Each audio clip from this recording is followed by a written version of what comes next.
Un quotidien respecté kosovar, Corraditore, établit un parallèle étrange. Je me base, ce n'est pas moi qui dis, c'est Corraditore. Un étrange parallèle entre un rapport de service d'enseignement serbe. Oui, j'ai vu, c'est pas sérieux, je regrette. Non, mais je le nie.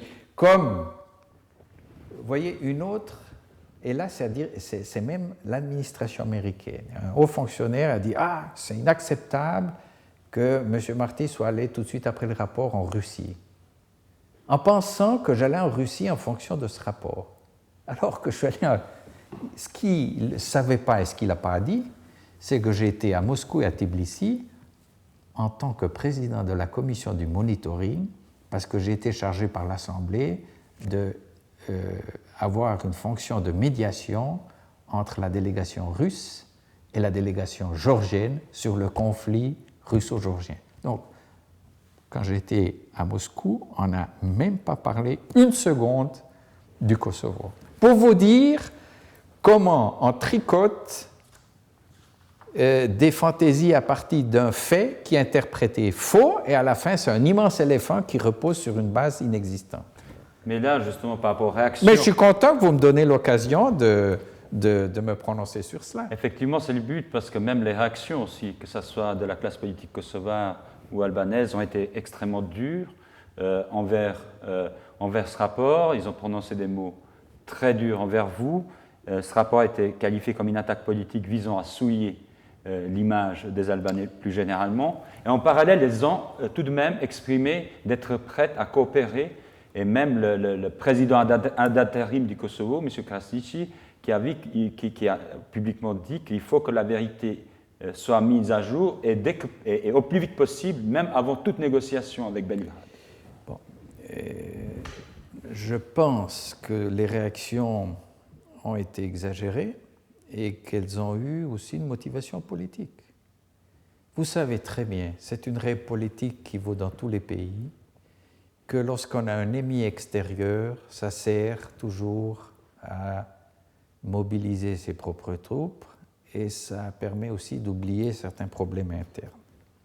Et moi, je suis devenu un peu comme ça le bouc émissaire, alors que les problèmes, je crois que ce n'est pas à moi, mais les problèmes sont éventuellement sur place et c'est sur place qu'il faut les résoudre. Parce que ces accusations existent depuis longtemps. Puis si on avait voulu chercher la vérité, on aurait dû le faire avant et pas attendre moi. Il y a eu X manifestations où on parlait et des crimes organisés et de l'implication de personnes au pouvoir dans la criminalité organisée. Pourquoi on n'a pas voulu faire la lumière avant? Pourquoi on a attendu? Je répète, ce n'est pas moi qui ai cherché ce job. Moi, je l'ai reçu et je n'avais aucun motif de me soustraire. Je crois que je ne me suis jamais soustrait à mes obligations. Je vous assure que j'aurais préféré faire quelque chose de plus gratifiant pendant ces derniers temps. Mais là aussi, les réactions, bien sûr, de la classe politique albanaise, qu'elle soit au Kosovo ou ailleurs, sont très dures, mais aussi celle de la population du Kosovo, qui est dans une totale incompréhension. Mais j'ai vu la presse. Il y a des amis kosovars qui m'ont tenu informé, qui m'ont traduit les articles. Et vous n'allez quand même pas me dire qu'il y a eu, à partir de la part de la plus grande partie de la presse kosovare albanaise, un compte-rendu objectif. Je regrette. C'était tendancieux, c'était partiel. Il y a des choses qu'on n'a pas citées. On a présenté ça comme pro-serbe, en oubliant de citer toutes les choses que je dis contre les Serbes ou contre les responsables serbes d'alors. Et je crois que cette population kosovare aurait eu avantage de pouvoir lire tranquillement et sereinement ce rapport. J'ai eu quelques expériences intéressantes avec des Albanais qui habitaient surtout l'Autriche et l'Allemagne et qui m'ont écrit scandalisés. Je me suis donné de la peine de leur répondre par mail et je leur ai expliqué. Eh bien, j'ai été très touché parce que ces personnes m'ont répondu, m'ont remercié et ils ont dit qu'ils s'excusaient des expressions qu'ils avaient employé dans leur premier message et qu'ils comprenaient mieux maintenant mon travail. Mais je rentre un instant. Et j'espère que cette interview pourra avoir la même conclusion si je me rends compte que ce n'est pas facile. Je me rends compte qu'il y a un réflexe, comment dirais-je, patriotique, dans le meilleur des cas, un peu nationaliste. Ça arriverait dans n'importe quel pays. Quand on a été critiqué en Suisse pour les avoirs juifs en déshérence, on a aussi eu des réactions totalement exagérées et fausses. Et puis avec le temps, peut-être on s'est rendu compte qu'on devait réagir autrement. Le but de cette discussion est effectivement de discuter dans la sérénité. Après mais que c'est ce qu'on peut faire. Ce soit tassé, mais je rentre un instant des balcons et la majorité, et je connais beaucoup de monde et je profite de chaque occasion pour tâter un peu le pouls des gens. Et votre nom, vous êtes célèbre, votre nom est dans la bouche de chaque Kosovar ou Albanais, et ils ont le sentiment profond que ce rapport cherche justement à relativiser. C'est ce qu'on leur a fait croire, monsieur. Parce que ces personnes n'ont pas lu le rapport. Non, c'est clair, le commun des mortels ne voilà. peut lire le rapport. Mais vous savez très bien que, comme c'est facile à conditionner une opinion publique, il n'y a pas besoin d'aller jusqu'au Kosovo, il n'y a qu'à voir la télévision de Berlusconi pour voir comment on peut conditionner une société. Mais qu'est-ce que vous leur dites que ce rapport, est-ce que c'est une manière, est-ce que c'est un effort, parce que c'est le sentiment général, je vous l'articule, que votre rapport vise à relativiser l'échelle, disons, des massacres qui ont été commis contre les Albanais par l'État, n'est-ce pas, par l'appareil étatique serbe contre une population civile? Ça, c'est absolument absurde. C'est absolument absurde.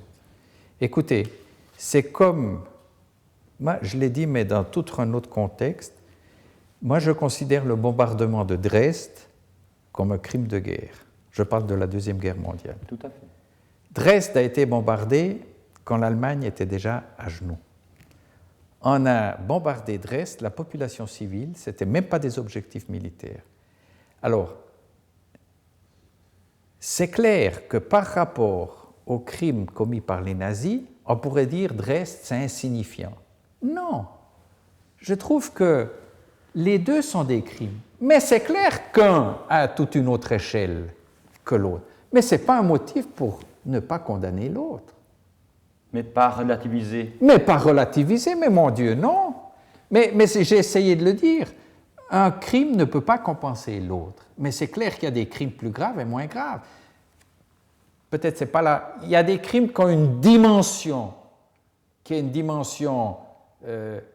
comme celle des nazis, qui était systématique, qui était structurée. C'était aussi le cas au Kosovo. Voilà, mais j'ai parlé, je crois, d'une politique effroyable et de folie criminelle en parlant de Milosevic. J'ai employé les adjectifs les plus forts qu'on peut employer en français. C'est des adjectifs que vous ne trouvez absolument pas dans le reste du rapport.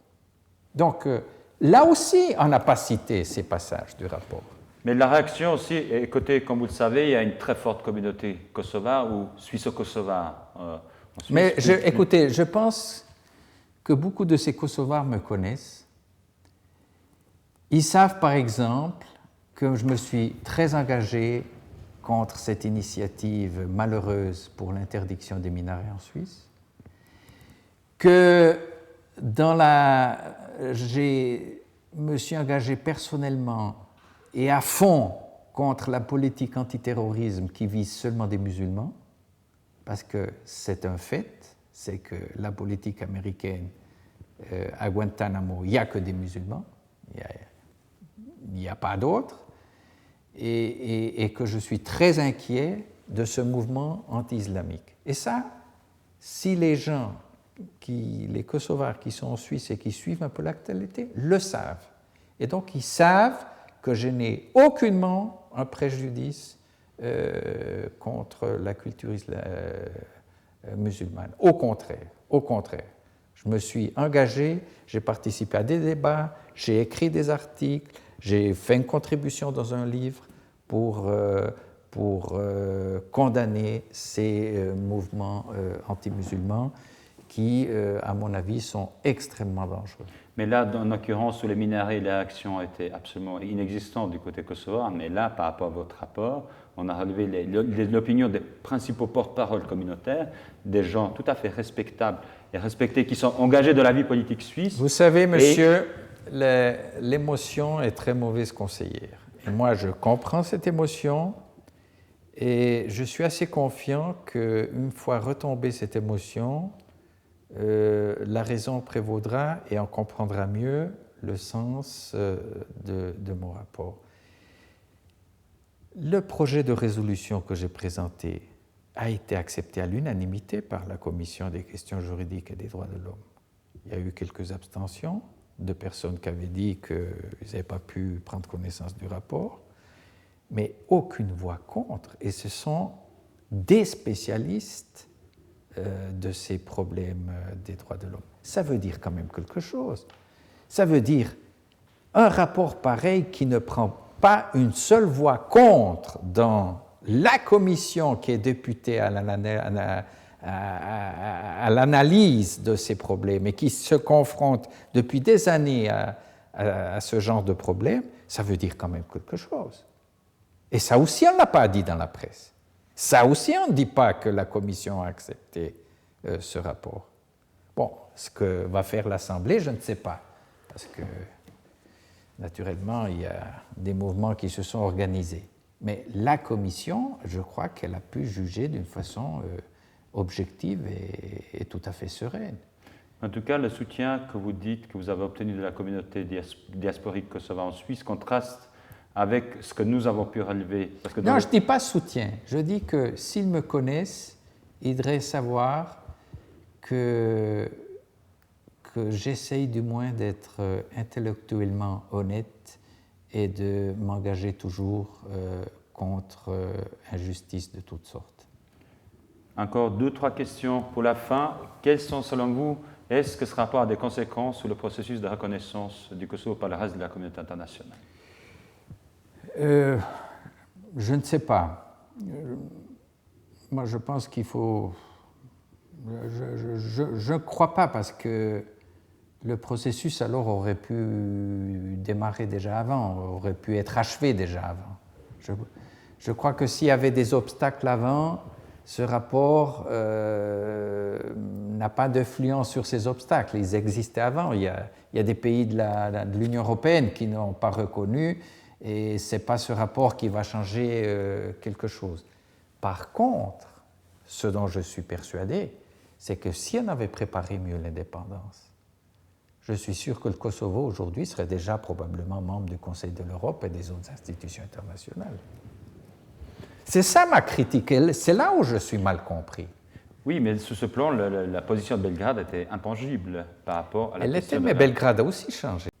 L'Union européenne, s'il avait joué un peu mieux ses cartes, et si on n'avait pas seulement écouté Washington, moi je pense qu'on serait arrivé quand même à l'indépendance, et que cette indépendance aujourd'hui ne serait pas aussi contestée comme elle l'a. Mais moi aujourd'hui, j'ai absolument rien contre. Je n'ai jamais demandé à la Suisse de rompre les relations. Au contraire, je sais que l'ambassadeur s'est prononcé contre le rapport, il fait son devoir, mais j'ai beaucoup d'estime pour lui et pour son travail, ça change. Vous savez, moi, j'essaie de ne pas me laisser prendre par les émotions. Et je comprends que les gens qui sont maintenant sous le coup de l'émotion disent des choses plus ou moins inacceptables, comme certaines comparaisons qui ont été faites avec des assassins nazis. Mais je pense que, je l'ai déjà dit, je le répète, le temps va corriger ces choses.